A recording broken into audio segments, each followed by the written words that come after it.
केलं म्हणजे सातत्याने जनतेची लूट केली. हा पहिला राजा असा होता की त्याने सर्वसामान्य जनतेसाठी काम केलं. भाजीच्या देठालाही धक्का लागता कामा नये या पद्धतीची भूमिका ही शिवरायांची होती. ज्या ज्या वेळी स्वाऱ्या होत होत्या त्यावेळेला दोन गोष्टी फार महत्वाच्या होत्या, एक पायदळ आणि दुसरं घोडदळ. इतिहासामध्ये दोन गोष्टी लक्षात घेतल्या तर सातत्याने ज्या ज्या वेळी चढाया होत होत्या, मुघलांसोबतचं युद्ध होत होतं, आदिलशाही कुतुबशाही सोबतचं युद्ध होत होतं, त्यावेळेला रात्री अपरात्री दिवसा ढवळ्या हे जे काही दोन्ही दळ पळत होती, या दळांच्या माध्यमातून एक गोष्ट होत होती ती म्हणजे मुसलमान समाज होता, त्या समाजाच्या माध्यमातून ही जी मुघलाईशाही होती यांच्या माध्यमातून सातत्याने शेतीचं उद्ध्वस्तीकरण होतं. शिवरायांनी काय केलं?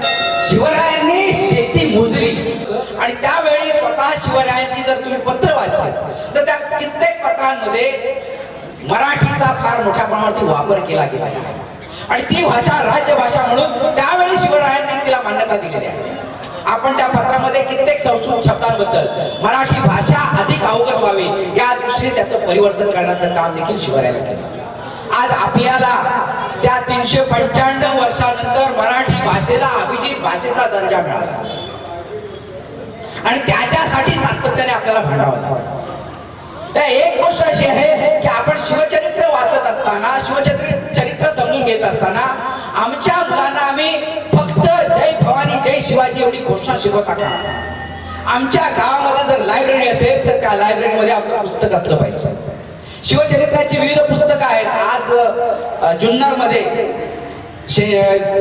शिवरायांचा ज्या ठिकाणी शिवनेरीवरचा जन्म झाला त्या ठिकाणी एक 7 ते 8 पुस्तकं विक्रीला ठेवलेली आहेत. त्याचा एक सेट आहे, तो एक अधिक किमतीचा असेल परंतु 550 ते 600 रुपयाला मध्ये तो सेट ठेवलेला आहे.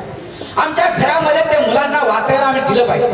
दरवर्षी जयंतीच्या दिवशी, पुण्यतिथीच्या दिवशी शाळांमध्ये विविध ठिकाणी कार्यक्रम होत असतात.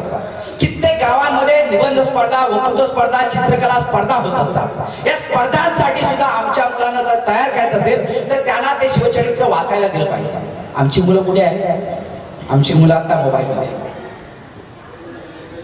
आमची मुलं आता मोबाईलमध्ये. पण त्या मोबाईलमध्ये सुद्धा त्यांचा अभ्यास त्यांना समोर दिला पाहिजे, त्यांना सांगितलं पाहिजे. नाही तर मग कार्यक्रम काय चालू आहे? रील्स बनव. त्या छत्रपती शिवरायांना जर समजून घ्यायचं असेल तर रील्स बनवण्याचं जे वेळ आहे ते कमी झालं पाहिजे, मालिका पाहण्याचा वेळ आहे ते कमी झालं पाहिजे, परंतु छत्रपती शिवरायांचा इतिहास आम्ही समजून घेतला पाहिजे. आणि म्हणून माझी आपल्या सर्वांना विनंती असेल आजच्या छत्रपती शिवरायांच्या जन्मदिनी की ह्या युगपुरुषाला फक्त 50 वर्ष मिळाली, त्या 50 वर्षामध्ये त्यांनी गडकिल्ले उभारले, पण त्याचबरोबर आपण ज्या परिसरामध्ये राहतो त्या ठिकाणचा आरमार देखील त्यांनी उभारला.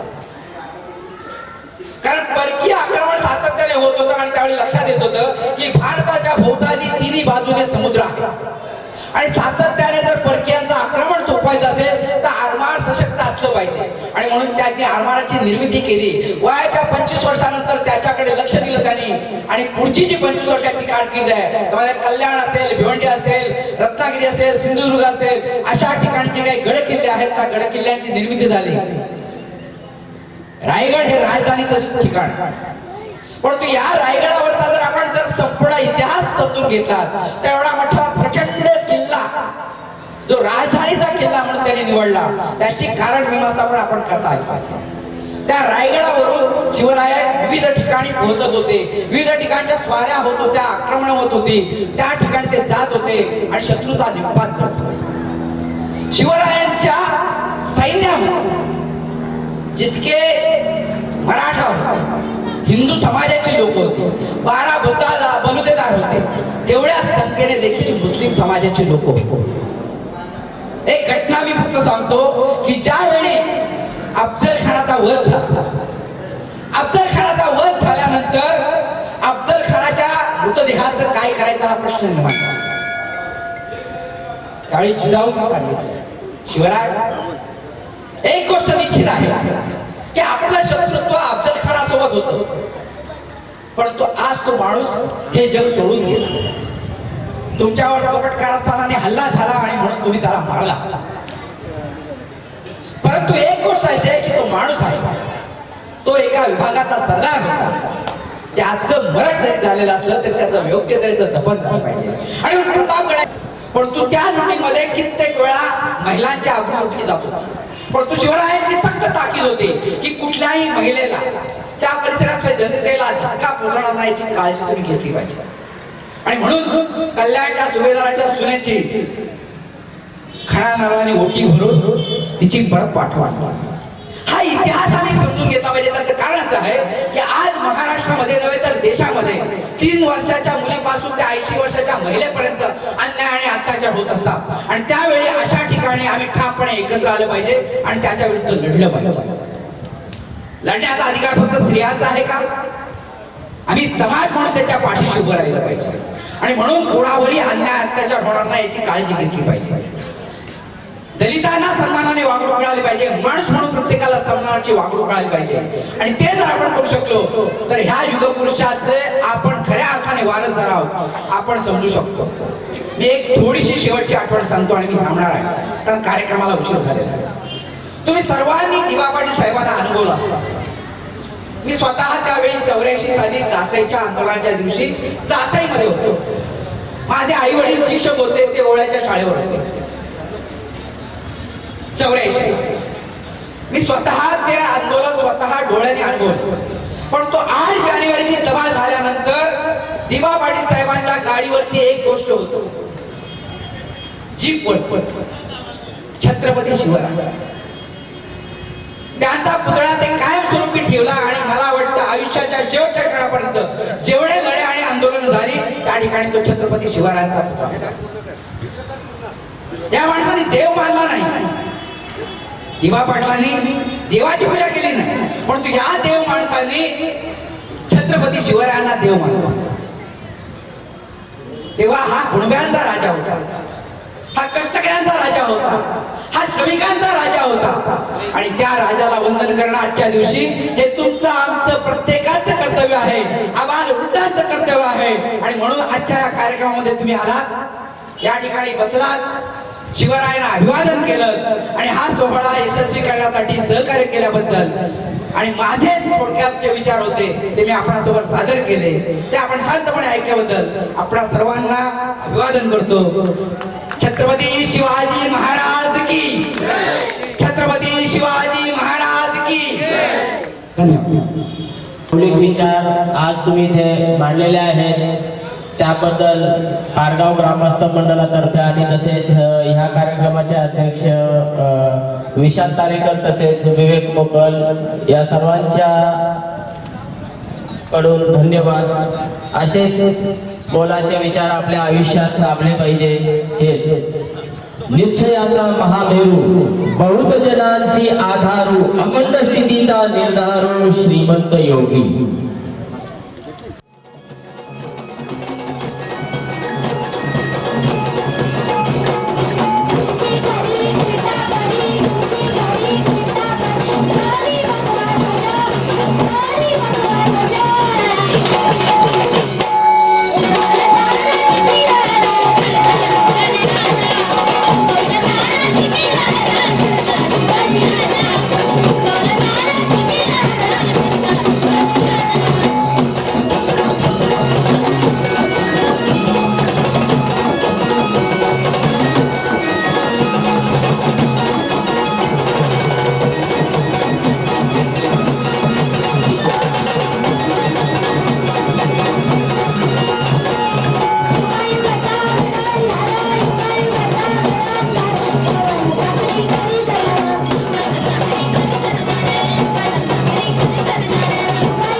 लेण्या लवगिरीच्या मजा शुभ विघ्नेश्वरं ओझरे ग्रामे राजन संस्थितो गणपती कुर्यात् सदा मंगलम् कुर्यात् सदा मंगलम् कुर्यात् सदा मंगलम् श्री छत्रपती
चौघडी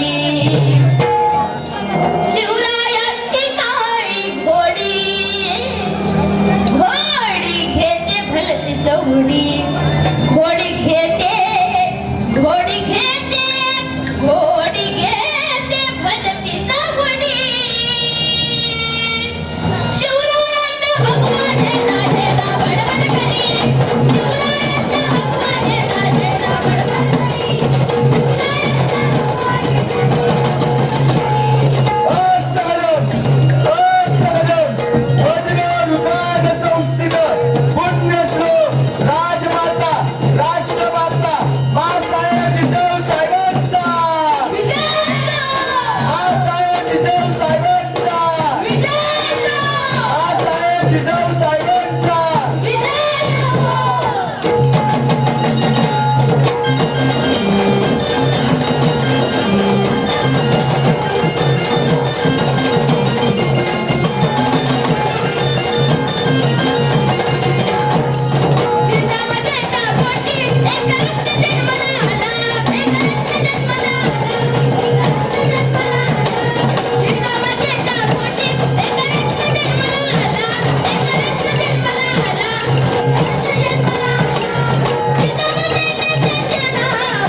कटरीचा वार तर केला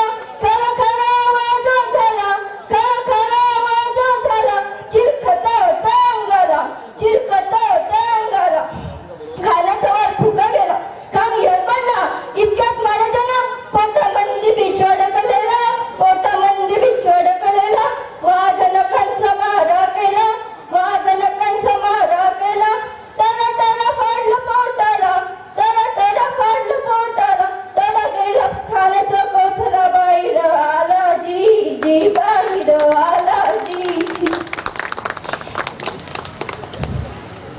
भूपती प्रजापती सुवर्णरत्न श्रीपती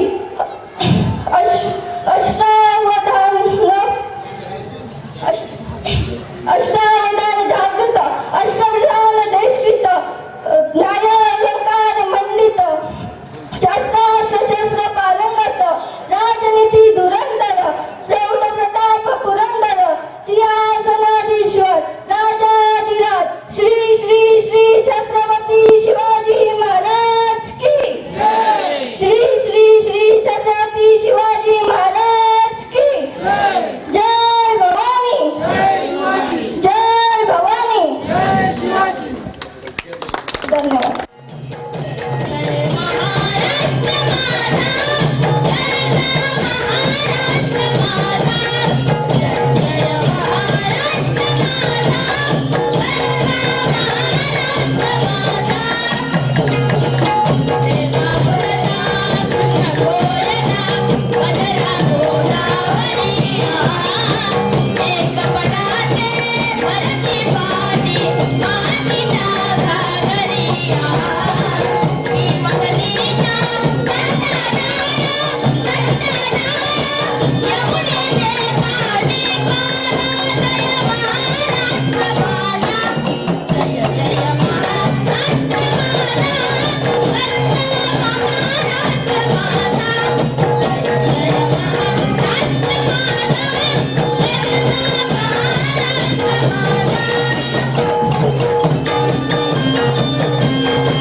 आज आपण छत्रपती शिवाजी महाराजांच्या 494व्या जयंतीनिमित्त इथे जमलेलो आहोत.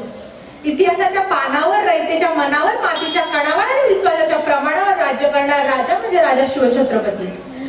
आज या जयंतीनिमित्त पारगाव ग्रामस्थ यांनी यशस्वी विद्यार्थ्यांचा तसेच विविध क्षेत्रामध्ये यश मिळवणाऱ्यांचा सन्मानित केला. त्याबद्दल मी सर्वप्रथम त्यांची मनापासून आभारी आहे. काही दिवसांपूर्वी महाराजांवर खूप चांगल्या ओळी वाचल्या, त्या इथे सादर कराव्याशा वाटतात. 65 किलोची तलवार उचलतो त्याचं नाव येसाजी, 2000 शत्रूंशी एकटा लढतो त्याचं नाव बाजी, हात तुटला तरी शत्रूशी झुंजत राहतो त्याचं नाव तान्हाजी, 8 तासात घोडा दिल्लीवरून पुण्याला घेऊन येतो त्याचं नाव संताजी, शत्रूच्या छावणीत घुसून छावणीचा मुकुट काढून आणतो त्याचं नाव धनाजी, धाड्या वाघाला उभा फाडतो त्याचं नाव छत्रपती संभाजी आणि या सर्वांना एकत्र घेऊन स्वराज्याचं तोरण बांधतो तो आपला राजा म्हणजे छत्रपती शिवाजी. छत्रपती शिवाजी महाराज की छत्रपती शिवाजी महाराजांना जयंती निमित्त पुनश्च एकदा अभिवादन करते आणि आयोजकांचे एकदा पुन्हा आभार मानते. त्यांनी हा सन्मान केला. तुम्ही हा केवळ आमचा सन्मान केला नाही तर पुढच्या ज्या 10वी-12वीच्या बॅचेस आहेत त्यांना एक प्रकारे प्रेरणा दिलेली आहे. त्याबद्दल एकदा पुन्हा पारगाव ग्रामस्थांचे व आयोजकांचे मनापासून आभार. धन्यवाद. शिरोळ शिवजन्मोत्सव सोहळ्यात ग्रामस्थ पारगाव आणि आमचे शिवजयंतीचे आयोजक यांच्या हस्ते हा सन्मान करण्यात आलेला आहे. या सन्मान कार्यात आपली जी प्रमुख मान्यवर म्हणून उपस्थिती लाभली त्याच्यात मी आवर्जून नाव घेईन ॲडव्होकेट विक्रांत घरत साहेब. माझ्या एका शब्दावर त्यांनी मुळात मूळ वेल त्यांचा असतो तो वेल काढून इथं आलेत. मी त्यांना विनंती करतो की इथं शिवमंचावर या आणि आपल्या वाणूतनं काहीतरी 2 शब्द आम्हाला ऐकावं. सगळ्यांना माझा नमस्कार. पारगाव गावात मी अतिथी म्हणून येण्यापेक्षा एक घरातील सदस्य म्हणून मला इकडे यायला आवडतं म्हणून मी विवेकजींनी मला काल आग्रह केला की तुम्ही या, तर शब्द टाळता नाही आला म्हणून मी आलो. शक्यतो हल्ली मी व्याख्यान किंवा कुठे मंचावर जाऊन कार्यक्रमांमध्ये संबोधन करणं हे टाळतो. याचं कारण असं आहे की महापुरुषांची आपण जयंती साजरी करतो. अनेक महापुरुष या भारत भूमीमध्ये लाभलेले आहेत. पण एक दिवसापुरता महापुरुषांना मर्यादित न ठेवता उर्वरित 365 दिवस सुद्धा त्यांच्या एकंदरीत त्यांनी जी आपल्याला शिक्षा दिलेली तिच्यावर चालना करणं किंवा तिला फॉलो करणं हे जास्त महत्वाचं ठरतं. अनुकरण करणं हे जास्त गरजेचं आहे. छत्रपती शिवाजी महाराज यांनी हिंदवी स्वराज्याची स्थापना केली पण त्याला संचालित करण्याचं काम 350 वर्षांनंतर ते मावळ्यांच्या हाती आले, तुमच्या आमच्या हाती आलेलं आहे. तरी अत्यंत मोठी जबाबदारी शिवछत्रपतींना आपल्याला दिलेली आहे. तिचं पालन होणं आपल्यासारख्या शिलेदारांकडून अपेक्षित आहे हे मी या ठिकाणी सांगू इच्छितो. राजा शिवछत्रपतींबद्दल 5-10 मिनिटांमध्ये बोलणं हे अत्यंत कठीण आणि आव्हानात्मक कार्य असतं. तरी सुद्धा साधारणपणे 1661 साली कन्नौज उत्तर प्रदेशमध्ये, आता महाकुंभ आहे प्रयागराजला आपल्याला सगळ्यांना माहिती असेल, तिकडून एक कवी येतात. त्यांचं नाव कविभूषण. आणि कविभूषणांची कविता जी आहे ती आपण राजा शिवछत्रपतींची एक सिरियल याची काही वर्षापूर्वी आपण सगळ्यांनी ऐकली असेल. ती माहिती सुद्धा आहे आपल्याला. इंद्रजीवी जंबपर बाळव सुहंबपर रावण सदंबपर रघुकुल राज है, पवनबारी महापर संबुरती नहापर जो सहस्त्र महापर राम द्विज राज है, दावा द्रोण द्रंड पर चीता मृग झुंड पर भूषण विकुंड पर जैसे मृगराज है, तेजतम अंश पर कान जीवी कंस पर त्यो मलेच्छ वंश पर शेर शिवराज है. तर या कविभूषण यांनी जेव्हा महाराष्ट्रामध्ये आले, रायगडावर गेले, 2 ग्रंथ लिहिले शिवाजी महाराजांवर. एक शिवा बावली आणि दुसरं शिवभूषण. याच्यामध्ये हिंदीचे जे भाषा आहे ब्रजभाषा, जी भगवान कृष्णाची भूमी आहे ब्रजभूमी, त्या ब्रजभूमीतील भाषा ब्रजभाषेमध्ये अनेक छंद लिहिलेले आहेत. त्यापैकी अजून एक छंद आपल्या समोर मी सादर करतो. कुंद कहा पयवृंद कहा अनुचंद कहा सरजाज स आगे, भूषण भानु कृशानु कहा व कोमन प्रताप महितल पागे, राम कहा द्विजराज कहा रणमय अनुरागे, बाज कहा मृगराज कहा अति साहस में शिवराज के आगे. शिवछत्रपतींचं अत्यंत सुंदर वर्णन त्यांच्या कारकिर्दीमध्ये लिहून ठेवणारे म्हणजे कवी भूषण. छत्रपती शिवाजी महाराजांना आपल्याला जर समजायचं असेल तर प्रत्येक मराठी मनामध्ये एक अत्यंत आदराची भावना आहे. पण शिवाजी महाराजांबद्दल जर आपल्याला वाचन करायचं असेल तर ते तंत्रशुद्ध वाचन असणं अत्यंत गरजेचं आहे. लहान मुलं जेव्हा छत्रपती शिवाजी महाराजांबद्दल वाचत असतील तर मी पालकांना सल्ला देऊ इच्छितो की व्हॉट्सअप वरून जे लेख वगैरे फिरतात या व्हॉट्सअपच्या लेखांकडे न बघता शिवछत्रपतींवर लिखाण झालेली अत्यंत सुंदर पुस्तक आहेत, ती आपण वाचू शकता. ही पुस्तकं कोणती याची एक सबंध माहिती मी ॲडव्होकेट राहुल मोकल यांना देतो. आपल्याकडे जर वाचनालय असेल तर त्या वाचनालयामध्ये अर्जुन कृष्णराव केळुसकरांनी छान लिहिलेले छत्रपती शिवाजी महाराजांबद्दल. शिवाजी सावंत आहेत. रायगड जिल्ह्याचं छत्रपती शिवाजी महाराजांच्या इतिहासामध्ये योगदान अत्यंत महत्वाचं आहे. पेणमध्ये जन्मलेले वासी बेंद्रे यांना भीष्म पितामह म्हटलं जातं भारतीय इतिहास संशोधनामधलं. तर जे आपण छत्रपती शिवाजी महाराजांचं चित्र पाहतोय हे चित्र युरोपमध्ये संशोधन करताना शोधून काढलेलं, ते त्यांनी वासी बेंद्रे यांनी काढलेलं. तर अशा लेखकांची पुस्तकं आपल्याला वाचणं अत्यंत गरजेचं आहे. त्याचबरोबर शिवछत्रपती महाराजांच्या छाव्यावर एक चित्रपट आता आलेला आहे. विकी कौशल करून एक अभिनेता आहे, तर एक मागच्या आठवड्यामध्येच तो चित्रपट रिलीज झालेला आहे. चित्रपट हे माणसाची एक मनोवृत्ती निर्माण करण्यामध्ये अत्यंत मोलाचं योगदान देतं. चित्रपट झाले, नाटक झालं, संगीत झालं, सांस्कृतिक कार्यक्रम झाले. महाराष्ट्राची संस्कृती पोवाडा आहे. तर सगळ्या पालकांना मी विनंती करेन की आपण आपल्या मुलाबाळांसकट जाऊन हा चित्रपट पाहावा. अत्यंत सुंदर चित्रपट आहे. म्हणजेच स्वराज्यासाठी आपल्या महापुरुषांनी काय बलिदान दिलेलं आहे याची आपल्याला कल्पना येईल, आणि त्याचा अंश जरी आपण आपल्या जीवनामध्ये आणण्याचा प्रयत्न केला आणि त्याचं जर पालन केलं तर मला वाटतं शिवछत्रपतींचं जे स्वप्न होतं स्वराज्याचं हे कुठेतरी पूर्ण होईल. बरं, अजून एक गोष्ट मला या ठिकाणी सांगावीशी वाटते की छत्रपती शिवाजी महाराजांची जी कारकीर्द होती ही अवघी 35 वर्षाची होती. 1630 चा जन्म, 1680 ला त्यांचं एकंदरीत निधन झालं. तर त्या 50 वर्षामध्ये 35 वर्ष त्यांचं जीवन जो आहे हे दगदगीचं जीवन राहिलेलं आहे. याच्यामध्ये त्यांनी अनेक मोहिमा केल्या, अनेक स्वाऱ्या केल्या. या कारकिर्दीमध्ये आणि या कालखंडामध्ये 400हून अधिक किल्ल्यांचा निर्माण त्यांनी केला, कधी 350 वर्षापूर्वी.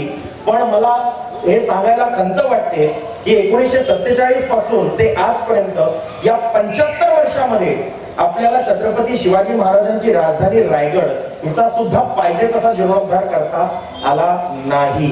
तर येणाऱ्या काळामध्ये सबंध महाराष्ट्र आणि सबंध हिंदुस्थानातील जनतेनं जर एक नागरी मोहीम घेऊन अशा जे किल्ले आहेत त्यांच्या संवर्धनासाठी जर योगदान देण्याची अशी मोहीम किंवा आंदोलन जर घेतलं तर मला वाटतं की छत्रपती शिवाजी महाराजांसाठी खरी श्रद्धांजली राहील.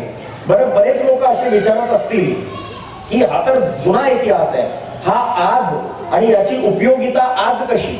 म्हणजे शिवाजी महाराजांनी जो पाया स्वराज्याचा रोवला त्याचा कसा आपल्याला येणाऱ्या काळामध्ये फायदा झाला, मी थोडक्यात तुम्हाला सांगतो. आज आपल्या भारतामध्ये भारतीय सैन्य हे जगातील एक सर्वोत्कृष्ट सैन्यामध्ये याची गणना केली जाते. तर हे जे भारतीय सैन्य आहे, इंडियन आर्मी, याच्यामध्ये अनेक रेजिमेंट्स आहेत. जसं की राजपूत रेजिमेंट झालं, सिख रेजिमेंट झालं. आपल्या महाराष्ट्रातून 3 रेजिमेंट्स येतात. मराठा लाईट इन्फंट्री, त्याच्यानंतर दुसरी तुमची इन्फंट्री येते ती महार रेजिमेंट येते, त्यानंतर एक पुणा हॉर्स करून आणि बॉम्बे सॅपर्स. म्हणजे महाराष्ट्राचं योगदान आजही आजच्या वर्तमान भारतामध्ये जे आहे ते शिवछत्रपतींच्या आदर्शावर आहे, मला या ठिकाणी सांगावंसं वाटतं. बरं, जर या 350 वर्षापूर्वी किंवा 395 आज 16 आहे, जर शिवाजी महाराज जन्माला आले नसते तर काय झालं असतं? स्वराज्याची निर्मिती झाली नसती. आणि तुम्हाला सांगतो, आज आपली जी ओळख आहे, आपली जी संस्कृती आहे, या संस्कृतीचं रक्षण झालं नसतं, संपूर्णपणे भक्षण झालं असतं. आणि हे काय काल्पनिक मी बाब आपल्या समोर मांडत नाही, तर याचा तुम्हाला मी समकालीन दाखला देतो. बंगालमध्ये जी परिस्थिती झाली त्यावेळेला जेव्हा औरंगजेब बादशाह नंतर निधन पावला, नवाबांची ताकद तिकडे वाढली आणि औरंगजेबापासूनच पाहायला गेलं तर मोठ्या प्रमाणावर धर्मांतर व्हायची सुरुवात झालेली. आणि धर्मांतर म्हणजे राजकीय धर्मांतर, सक्तीचं धर्मांतर, याचं प्रमाण जे होतं ते मोठ्या प्रमाणामध्ये तिकडे होतं. त्यामुळे बंगाल जो आहे, अर्धा बंगाली समाज यांनी धर्मांतर केलं. आणि 1947 मध्ये जेव्हा भारताचं विभाजन झालं त्यावेळेला बंगाल हा विभागला गेला, पंजाब हा विभागला गेला. बंगाल विभाजित होऊन ईस्ट पाकिस्तानची निर्मिती झाली, ज्याला आज आपण बांगलादेश म्हणतो. जर शिवाजी महाराज जन्माला नसते आले तर महाराष्ट्र आणि दख्खन प्रांतामध्ये कदाचित अशी परिस्थिती निर्माण झाली असती की 1947 ला याचा एक जो पार्ट आहे त्याची फाळणी झाली असती. तर हे शिवाजी महाराजांचं योगदान आहे. बऱ्याच वेळेला असं मला सांगावंसं वाटतं की शिवछत्रपती हे फक्त महाराष्ट्रापुरते आहेत का? तर याचं उत्तर तुम्हाला या राजमुद्रेमध्ये सापडेल.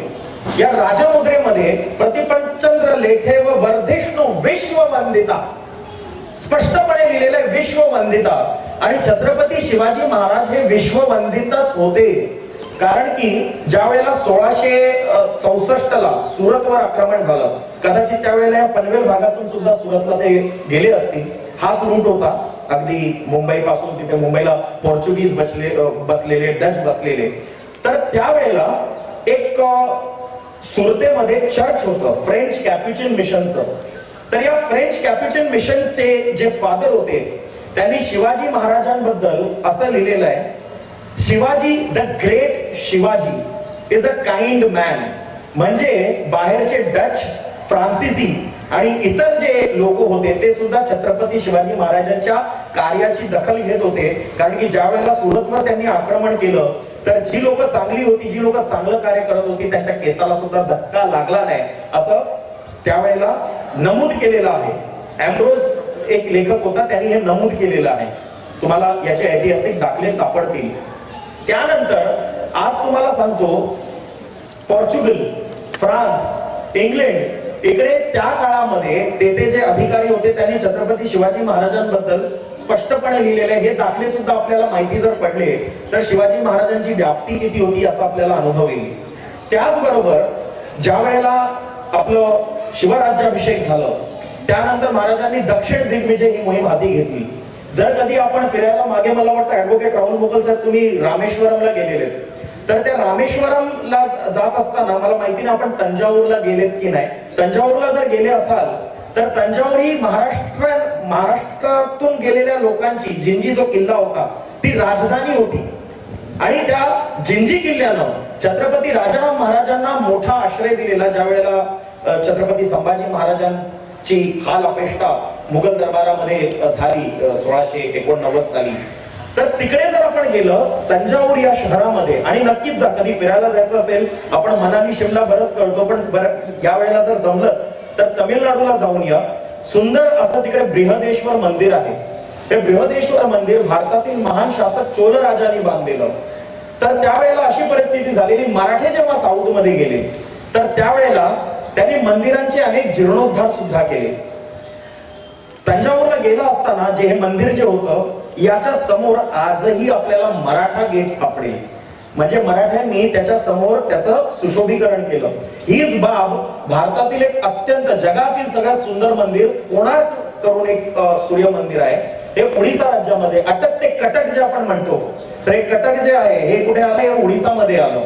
तर त्या ओडिसामध्ये जेव्हा मराठ्यांनी, रघुजी भोसले होते पुढच्या काळामध्ये, तर यांच्या नेतृत्वाखाली एक तुकडी जेव्हा गेली तर त्यांना असं जंगल आढळलं. त्या जंगलामध्ये एकंदरीत त्यांना असं काही अवशेष सापडले. ते अवशेष मंदिराचे होते. तर ज्या वेळेला त्यांनी त्या मंदिराचं उत्खनन केलं आणि जेव्हा सगळा तो परिसर साफ केला तर त्याच्यामधून काय निघालं, तर ते कोणार्कचं सूर्य मंदिर. त्यानंतर आज आपण प्रयागराजला चाललोय. बऱ्याच लोकांनी प्रयागराज पासून प्रवास केला तो वाराणसीला, कुंभमेळा चालू आहे. त्या वाराणसीमध्ये ज्या वेळेला गंगा आरती चालते, ही गंगा आरती अत्यंत प्रसिद्ध आहे. एकंदरीत 84 घाट तिकडे निर्माण केलेले आहेत. 84 घाट. या 84 घाट मध्ये अधिकांश घाट जे आहेत, जसे राजा घाट झालं, मनकर्णिका घाट झालं, हे मराठ्यांनी निर्माण केलेले आहेत. म्हणजे आपण जे म्हणतो धर्मरक्षणार्थ बलिदान हे आपल्या मराठ्यांनी केलेलं आहे. हे मला या ठिकाणी सांगावं असं वाटतं. छत्रपती शिवाजी महाराजांच्या प्रेरणेतनं अशा पद्धतीनं देशामध्ये तुम्ही जर पाहाल, एक मराठा सरदाराचा सुद्धा इतिहास इतका मोठा आहे. जसं की ताराराणी झाल्या, त्यानंतर देवी अहिल्याबाई होळकर झाल्या. होळकरांचं जर तुम्ही कधी उज्जैनला गेले तर त्यांचं कार्य बघा. होळकरांनी जी महेश्वर करून त्यांची राजधानी होती, तिकडे कशा पद्धतीची शिवमंदिरं बांधलेली आहेत, हे सगळं बघण्यासारखं आहे. आपला इतिहास हा फक्त महाराष्ट्रापुरता मर्यादित नाही, या ठिकाणी मी सांगू इच्छितो. भारतामध्ये 2000 वर्षामध्ये अशी कोणतीही शक्ती निर्माण झाली नव्हती जी 1200-1300 किलोमीटर लांब जाऊन ऑलमोस्ट अफगाणिस्तानची बॉर्डर टच करेल. म्हणून अहमद शाह अब्दाली हा घाबरलेला आणि पानिपतचं तिसरं युद्ध त्या ठिकाणी झालेलं. शिवाजी महाराजांनी जी मानसिकता निर्माण केली, शिवाजी महाराजांनी जे चरित्र निर्माण केलं, त्यामुळे आज 2025 मध्ये सुद्धा महाराष्ट्र राज्य जे आहे हे महिलांसाठी सुरक्षित मानलं जातं. हे सत्य आहे. अखंड भारतभर फिरत असताना मी अनेक राज्यांमध्ये गेलो. मी एक राज्यामध्ये गेलेलो, तिकडे गरिबी आहे, गरीब राज्य आहे, पण संध्याकाळी 5 नंतर मी एकही महिला रस्त्यावर मी पाहिली नाही. एकाही सोनाराचं दुकान मी पाहिलं नाही. राज्याच्या राजधानीमध्ये त्याच्यापासून 50 किलोमीटर लांब जिकडे खरं सोनं असेल, सगळं जे डुप्लिकेट सोनं दुकानांमध्ये ठेवलं जायचं, तुम्ही डिझाईन पसंत करायची, मग तुम्हाला सोनं बनवून अलगच दिलं जाणार. ही असुरक्षितता आजही 75 वर्षानंतर भारतामध्ये आहे. पण महाराष्ट्र याला अपवाद आहे. आज जे आपण दागदागिने घालून फिरतोय, याला फक्त आणि फक्त जो आधार दिलेला आहे आणि संरक्षण दिलेलं आहे ते छत्रपती शिवाजी महाराज यांच्या विचारधारेनं दिलेलं आहे. अनेक गोष्टी आहेत बोलण्यासारख्या, अनेक गोष्टी आहेत सांगण्यासारख्या. कधी निवांत जर आपल्याला वेळ मिळाला, एक ऑडिटोरियम मध्ये अशी व्याख्यानं झाली पाहिजे. व्याख्यानं, पोवाडे हा खऱ्या अर्थानं महाराष्ट्राचा आधार आहे. याचं प्रमोशन झालं पाहिजे. छोट्या छोट्या मुलांमध्ये तसे संस्कार निर्माण केले पाहिजे, बालसंस्कार निर्माण केले पाहिजे. 8व्या वर्षी छत्रपती संभाजी महाराज कुठे होते? आग्रा दरबारी. कोणाच्या समोर? बादशाह औरंगजेबाच्या समोर. तर तुम्ही विचार करा, आपण आपल्या मुलांना ट्रेनिंग कुठून आणि कोणत्या वर्षापासून आपण सुरू केली पाहिजे. एक मला आवर्जून या ठिकाणी सांगावंसं वाटेल, हिंदवी स्वराज्य व्हावे ही श्रींची इच्छा. छत्रपती शिवाजी महाराजांनी ते स्वप्न साकारलं. पण काय आज आपण त्या तत्वावर खऱ्या अर्थानं जगत आहोत का? मग हिंदवी स्वराज्य स्थापनेच्या दिशेनं आपण काय करू शकतो? तुम्ही आणि मी काय करू शकतो? काय करू शकतो? आज आहे का तशी परिस्थिती? आज भारताला स्वातंत्र्य मिळालं, भारतामध्ये लोकशाही झाली.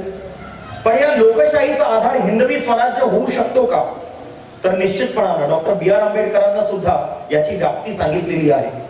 सेक्युलरिझम किंवा सर्व धर्म समभाव हा छत्रपती शिवाजी महाराजांपेक्षा तुम्हाला वेगळं कुठे शोधायची गरज नाही.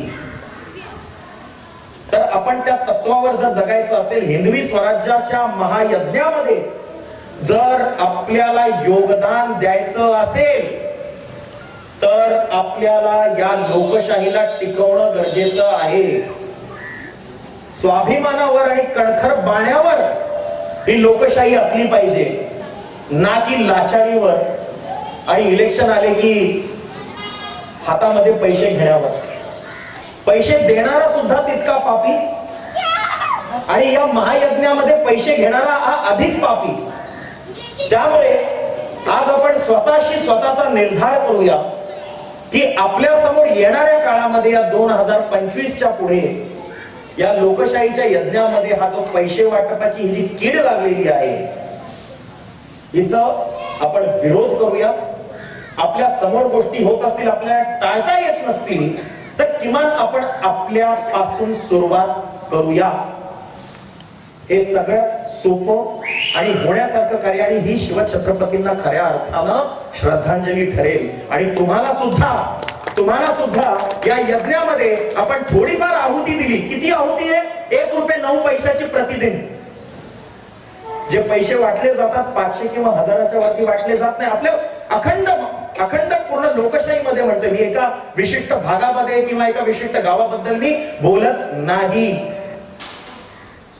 तर ही छोटीशी आपण समिधा या यज्ञ वेदीमध्ये टाकत आहोत असं आपण मानूया. आणि ज्या वेळेला तुम्ही हे समर्पण कराल, त्या वेळेला खऱ्या अर्थानं आपल्याला आपल्या पूर्वजांची आठवण होईल. मग हे साहस कुठनं आणायचं? तर हे साहस आपण पुन्हा कवी भूषणाच्या कवितेतून आणूया. आणि हा मला जो कार्यक्रमामध्ये बोलण्याचा एक 5 मिनिटं जो वेळ दिलेला आहे त्याचं समापन करूया.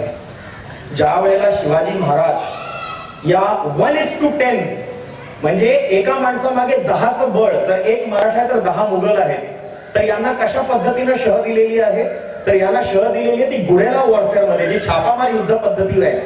या छापामार युद्ध पद्धतीमध्ये भारतामध्ये किंवा जगामध्ये जर अभ्यास करायचा झाला तर मराठा छापामार पद्धतीपेक्षा अधिक इफेक्टिव्ह गुरेला वॉरफेअर कदाचित तुम्हाला सापडेल.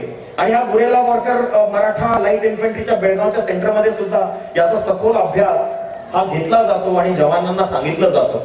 तर ज्या वेळेला शिवाजी महाराज मोहिमेवर निघायचे आणि एखादी मोहीम पूर्णपणे सर्जिकल स्ट्राईक करून नॉकआउट करायचे, तर त्याबद्दल कवी भूषण यांनी म्हटलेलं आहे. मी पण कवी भूषण अनेक वर्षानंतर आज म्हणत आहे पारगाव गावामध्ये, तर माता सरस्वतीची कृपा झाली, माझ्या मनामध्ये ते विचार आले, म्हणून इम्प्रॉम्प्टू जे आहे इम्पल्सिव्हली मी बोलत आहे या ठिकाणी.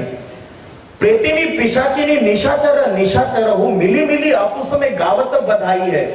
भैरव भूत प्रेत भूरी भूधर भयंकर जुत्थ जुत्थ जोगिनी जमात जुर आई है. किली की किली कुतूहल करती काली, किली की कुतूहल करती काली.